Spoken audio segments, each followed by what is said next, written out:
अनुसूचित जाति और जनजाति के आरक्षण में क्रीमी को लेकर सुप्रीम कोर्ट के फैसले के विरोध में दलित और आदिवासी संगठनों ने 21 अगस्त यानी बुधवार को भारत बंद बुलाया था। बंद का असर कई राज्यों में देखने को मिला, वहीं कुछ राज्यों में इसका मिला-जुला असर रहा। बिहार के प्रदर्शनकारियों पर पुलिस ने लाठीचार्ज किया। भारत बंद के दौरान कई जगहों पर हाईवे जाम किया गया। बंद का असर बिहार और झारखंड में ज्यादा दिखा। इन दोनों राज्यों में यातायात समेत कई सेवाएं प्रभावित रही। बंद को लेकर राजनीति में तेज है। केंद्रीय मंत्री जीतन राम मांझी ने भारत बंद का विरोध किया और इसे अनैतिक और स्वार्थी करार दिया।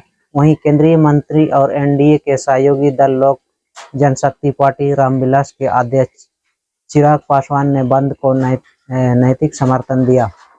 भारत बंद को लेकर केंद्रीय मंत्री और हिंदुस्तानी आवाम मोर्चा सेक्युलर HAMS के अध्यक्ष जीतन राम मांझी ने समाचार एजेंसी AINA से कहा, जो लोग भारत बंद का आह्वान किए हैं वो स्वार्थी तत्व हैं। स्वार्थी तत्व मैं इसलिए कह रहा हूं क्योंकि वो मेरे बड़े भाई हैं। उन्होंने कहा, भारत बंद को करने वाले स्वार्थी तत्व हैं। वैसे तो वो हमारे बड़े भाई हैं, पर वो नहीं चाहते हैं कि छोटे भाई की भलाई हो। हम सुप्रीम कोर्ट को धन्यवाद देते हैं जिन्होंने वर्गीकरण की बात की। जैसे किसी घर में 4 भाई होते हैं, उनकी आपस में नहीं बनने पर संसाधनों का बंटवारा कर लिया जाता है। आज उसी प्रकार से हम चाहते हैं, और सुप्रीम कोर्ट ने भी कहा कि जो समाज 76 वर्ष आज़ादी के बाद भी आज उसका विकास नहीं हो सका है, उसके लिए आज अलग व्यवस्था होनी चाहिए। मांझी ने कहा, अनुसूचित जाति को मिलने वाले आरक्षण का 90% लाभ कुछ जातियों ने ही लिया है। बाकी जातियां आज भी हाशिए पर हैं। उन्होंने कहा, ये न्याय नहीं अन्याय है। ऐसे तत्व जिन्हें बंद का नारा दिया है वो स्वार्थी हैं। आज के आंदोलन को हम अनैतिक और स्वार्थी करार देते हैं। महाराष्ट्र के कांग्रेस विधायक और कांग्रेस के SC विभाग के पूर्व अध्यक्ष नितिन राउत ने समाचार एजेंसी ANI से कहा कि देश में संविधान में बदलाव की भाषा बोली जा रही है। केंद्र सरकार, भाजपा और RSS ने SC/ST समुदाय के लिए फूट डालो और राज करो की भूमिका निभाई है। यह RSS का छिपा हुआ एजेंडा था और यह सरकार उस एजेंडे की सामने लाने का प्रयास कर रही है, इसलिए यह भारत बंद बुलाया गया है। राजस्थान से बीजेपी विधायक बाल मुकुंद अचरे ने कहा, मुझे सूचना मिली कि भारत बंद है, लेकिन मुझे कहीं रास्ते में लगा नहीं कि भारत बंद है। आज चीजें समय पर छोड़ दीजिए, समय अनुरूप परिणाम आएंगे। गौरतलब है कि इससे पहले 2 अप्रैल 2018 को दलित संगठनों की ओर से बुलाए गए भारत बंद में कई जगह हिंसा हुई और मध्य प्रदेश में 6 लोगों की मौत हो गई थी। बिहार में भारत बंद का मिला-जुला असर देखने को मिला। बंद का ज्यादातर असर विभिन्न शहरों के मुख्य इलाकों, खासतौर पर बाजार, नेशनल और स्टेट हाईवे पर दिखा। राजधानी पटना के डाक बंगला चौराहे पर पुलिस ने प्रदर्शनकारियों पर लाठियां चलाई, जिसमें कई प्रदर्शनकारी चोटिल हो गए। मौके पर मौजूद डिप्टी SP अशोक कुमार सिंह ने ANI से कहा, बंद समर्थकों का शांतिपूर्ण प्रदर्शन नहीं था, वो कानून व्यवस्था अपने हाथ में ले रहे थे। उन्होंने कहा, आम लोगों को आने जाने में दिक्कत हो रही थी। हम लोगों ने 1 घंटे तक समझने की कोशिश की, लेकिन जब वो नहीं माने तो हमें लाठीचार्ज करना पड़ा। राजधानी पटना से सटे फुलवारी शरीफ के पास भी भारत बंद समर्थक सड़क पर उतरे। उन्होंने सड़क पर टायर जलाकर यातायात को बाधित किया। फुलवारी शरीफ से CPI MLL के विधायक गोपाल रविदास ने अपने कार्यकर्ताओं के साथ बीटा सरमेरा पथ को घंटों बाधित रखा। पटना के अलावा बंद समर्थकों ने आरा रेलवे स्टेशन पर चक्का जाम किया। समर्थकों ने रानी कमलापति सहरसा ट्रेन को रोककर प्रदर्शन किया। इस दौरान समर्थक रेलवे ट्रैक पर ही बैठ गए।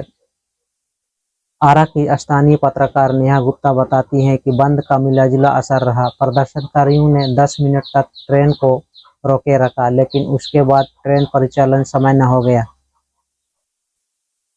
उन्होंने बताया कि शहर के बस स्टैंड पर भाकपा माले, बसपा, लोजपा, आर और रजत कार्यकर्ताओं ने प्रदर्शन किया। अम्बेडकर चौक पर भी भीम आर्मी के कार्यकर्ताओं ने जाम कर दिया था।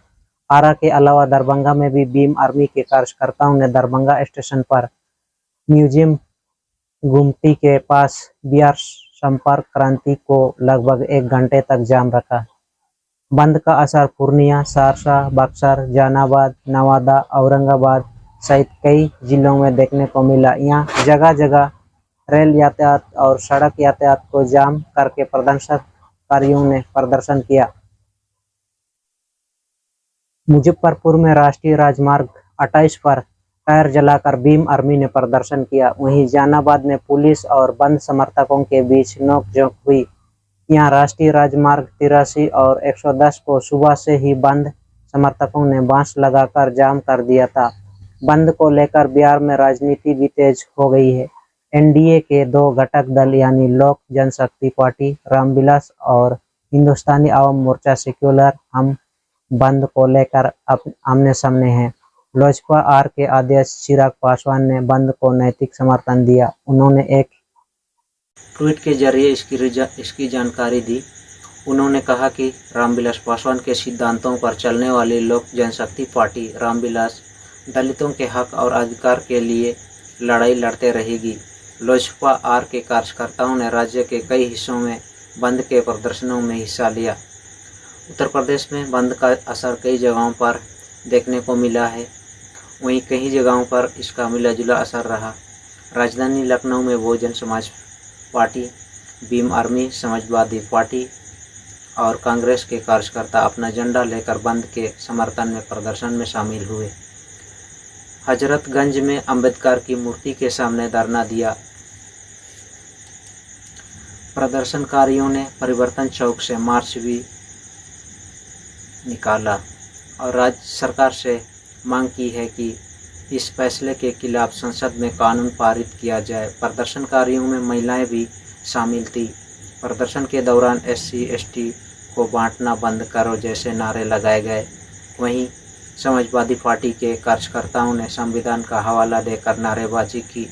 अम्बेडकर नगर में बंद के समर्थकों ने हाईवे जाम कर दिया, जिससे वाहनों की लंबी कतारें लग गई। कई अन्य जगह पर बंद समर्थकों ने जुलूस निकाला और नारेबाजी भी की। बरेली में बंद बेअसर रहा। बंद समर्थक प्रदर्शन करने के बाद वापस लौट गए। वहीं आगरा में लोग नीला झंडा लेकर सड़कों पर निकले। प्रशासन की मुस्तैदी की वजह से शांतिपूर्ण तरीके से बंद निपट गया। एटा में प्रदर्शनकारियों ने जबरन दुकानें बंद कराने का प्रयास किया, जिससे व्यापारियों से कई जगह पर झड़प की खबरें आई। हालांकि कोई हिंसा नहीं हुई। राज्य के पश्चिमी इलाके में बंद का असर देखने को ज़्यादा मिला। भीम आर्मी के मुखिया चंद्रशेखर आज़ाद ने एक्स पर लिखा, सरकार हमारे शांतिपूर्ण संवैधानिक आंदोलन को रोक नहीं पा रही है, तो अब हमारे बहुजन समाज को लाठी से पीटकर आंदोलन को कुचलने का प्रयास कर रही है। उन्होंने कहा, मैं इस लाठीचार्ज की घोर निंदा करता हूं। ना हमारा समाज सरकार की इस लाठी को भूलेगा नहीं। समय आने पर सूद समेत वोट की चोट से जवाब देगा। वहीं यूपी के DGP प्रशांत कुमार ने वरिष्ठ अधिकारियों के साथ कंट्रोल रूम से राज्य की स्थिति निगरानी रखी ताकि कोई गड़बड़ी न हो पाए। शाम होने तक प्रदेश में शांति बनी रही। DGP ने बताया कि अधिकारी सभी का ज्ञापन ले रहे हैं। राजस्थान में सुबह से ही भारत बंद का असर देखने को मिला। सड़कों पर अमूमन दिनों में नजर आने वाली चहल पहल नहीं दिखी, जबकि स्कूल कॉलेज बंद होने और प्रशासन के साथ प्रदर्शनकारियों की पूर्व में हुई बैठक का नतीजा रहा कि बंद से आमजन को कोई असुविधा देखने को नहीं मिली। जयपुर, बाड़मेर, जालौर, जोधपुर समेत सभी जिला मुख्यालयों पर SC ST संगठनों ने रैलियां निकालकर आरक्षण में वर्गीकरण का विरोध किया। इस दौरान प्रशासन को ज्ञापन सौंपे गए और सुप्रीम कोर्ट के फैसले को वापस लेने की मांग करते हुए नारे लगाए गए। प्रशासन ने एहतियातन 16 जिलों में शिक्षण संस्थान बंद किए और करौली, भरतपुर, सवाई माधोपुर और बीकानेर जिले में इंटरनेट भी बंद रखा गया। सड़क से लेकर सोशल मीडिया तक पुलिस निगरानी करती रही। जयपुर, जोधपुर, सीकर, बाड़मेर सहित कई जिलों में बाजार भी बंद रहे और लोगों ने स्वेच्छा से अपना प्रतिष्ठान बंद रखे। कुछ जगह जबरन बंद कराने की खबरें भी आई। राजस्थान पुलिस के डीजीपी UR साहू ने बयान दिया कि राजस्थान में बंद पूरी तरह शांतिपूर्ण रहा। एक दो जगह छूट-फूट घटनाओं को छोड़ दिया जाए तो कहीं से उपद्रव की कोई सूचना नहीं है। राजस्थान से भारत बंद को भारत आदिवासी पार्टी, राष्ट्रीय लोकतांत्रिक पार्टी और कांग्रेस के कई सांसद और विधायक ने समर्थन किया। SC/ST संगठन बंद को सफल बता रहे हैं, जबकि भाजपा नेता किरोड़ी लाल मीणा ने बंद को बेतुका बताया। मध्य प्रदेश में भारत बंद को मिला-जुला असर देखा गया। बंद का असर ग्वालियर, चंबल इलाके में ज़्यादा देखने को मिला। वहीं राजस्थानी भोपाल सहित इंदौर जैसे शहरों में इसका असर न के बराबर देखा गया। भोपाल में स्कूल और कॉलेज भी पूरी तरह से खुले रहे। मध्य प्रदेश के कुछ इलाकों में भीम आर्मी के कार्यकर्ताओं ने प्रदर्शन किया और जुलूस निकाले। ग्वालियर में सभी प्राइवेट स्कूल बंद रहे और सड़कों पर भारी पुलिस बल तैनात रहा ताकि किसी भी अप्रिय घटना से निपटा जा सके। इस दौरान शहर में कुछ दुकानें भी खुली रही। ग्वालियर में सुरक्षा की जिम्मेदारी कलेक्टर और पुलिस अधीक्षक ने संभाली हुई थी। वह CCTV कैमरे से अलग अलग इलाकों पर नज़र रख रहे थे। पुलिस अधीक्षक धर्मवीर यादव के मुताबिक शहर में पूरी तरह से शांति रही और किसी की भी किस्म की कोई घटना नहीं हुई। पुलिस ने उपद्रवियों पर नज़र रखने के लिए ड्रोन का भी इस्तेमाल किया। छत्तीसगढ़ में भी बंद का मिला-जुला असर देखने को मिला। राजधानी रायपुर को छोड़कर दमतरी, राजनांदगांव, मुंगेली, जांजगीर, चंपा, कांकेर, बलरामपुर जैसे जिलों में बंद का असर दिखा है। कई जिलों में स्कूल और यातायात सुविधाएं बंद हैं। कांकेर में कुछ जगहों पर पेड़ काटकर सड़क मार्ग अवरुद्ध कर दिया गया, जिसके कारण दोपहर तक यातायात व्यवस्था ठप रही। बस्तर के इलाके से चलने वाली अधिकांश बसें रद्द रही। कोंडागांव जिले में ज्ञापन देने के लिए पहुंचे प्रदर्शनकारियों को कलेक्ट्रेट से बाहर रोकने के बाद भीड़ के साथ झूमा-झमटी हुई, जिसके बाद प्रदर्शनकारियों ने कलेक्ट्रेट में घुस गए। अधिकांश शहरों में शांतिपूर्ण प्रदर्शन की खबरें हैं। कुछ जिलों में बंद को चैम्बर ऑफ कॉमर्स ने भी समर्थन दिया। बीते कुछ दिनों से आरक्षण का मुद्दा गरमाया हुआ है। 1 अगस्त को SC/ST आरक्षण में वर्गीकरण करने को लेकर सुप्रीम कोर्ट का फैसला आया था। इस फैसले पर दलित संगठनों और विपक्षी राजनीतिक दलों ने अपनी आकांक्षा जाहिर की थी। पिछले हफ्ते ही UPSC की ओर से 45 पदों पर लेटरल एंट्री यानी सीधी भर्ती के विज्ञापन ने विवाद खड़ा कर दिया था। हालांकि सरकार ने इसे वापस करने का फैसला कर लिया, लेकिन दलित संगठन आरक्षण को लेकर सरकार की मंशा पर सवाल उठा रहे हैं, जबकि सरकार का कहना है कि वो संविधान की भावनाओं के अनुरूप काम कर रही है। 6 साल पहले भी 2 अप्रैल 2018 को दलित संगठनों ने भारत बंद का आह्वान किया था। तब यह बंद भी सुप्रीम कोर्ट के एक फैसले के विरोध में आयोजित किया गया था, जिसमें सर्वोच्च अदालत ने SC/ST prevention of atrocities act के मामलों में तुरंत गिरफ्तारी न करने का फैसला दिया था। सुप्रीम कोर्ट के फैसले के अनुसार इस एक्ट के तहत दर्ज किए गए मुकदमे में तत्काल गिरफ्तारी को अमान्य किया गया था और कहा गया था कि जांच के बाद ही गिरफ्तारी की जाए।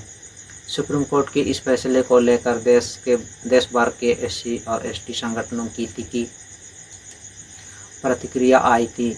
संसद में इस समुदाय से जुड़े सांसदों ने सुप्रीम कोर्ट के फैसले का विरोध किया था। हालांकि उसी साल संसद के मानसून सत्र में केंद्र की नरेंद्र मोदी सरकार ने सुप्रीम कोर्ट के फैसले को अध्यादेश लाकर बदल दिया और यह कानून पहले की तरह ही हो गया है।